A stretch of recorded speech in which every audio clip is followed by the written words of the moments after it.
Here's what you'll need for this project. 1 56-inch wide yard of organic cotton knit fabric, half of playmat design and half of a coordinating print. 4 yards of 1-inch double fold bias binding, 28-inch by 36-inch piece of Fusible quilt batting, 4 feet of 1-inch cotton twill tape, and a basic sewing kit. Step 1. Cut the yard of fabric into 2 equal 28-inch by 36-inch rectangles, one of the mat image and one for the backing. Use a triangle, ruler, and rotary cutter to make sure it's straight. Cut the batting to exactly the same size as the fabric pieces. Sandwich between them with right sides out, pin and press. The Fusible batting keeps everything in place and makes quilting unnecessary. For our playmat, we're choosing to include the optional pocket.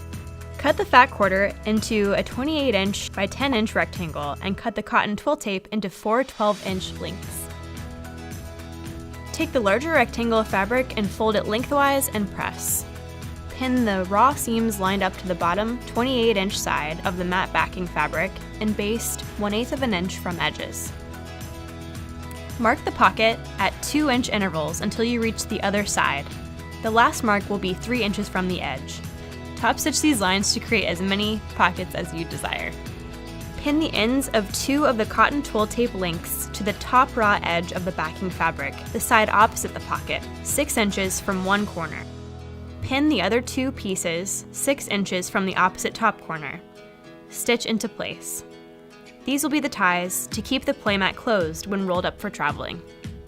The next step is to sew the bias tape around your project. Open up the bias tape and pin the raw edge to the seam on the back of your mat. Straight stitch, stopping 1/8 inch from each corner to pivot and miter the corner.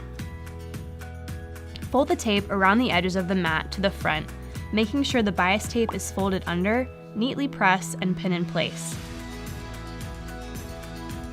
Top stitch 1/4 inch from the edge around the mat. That's it!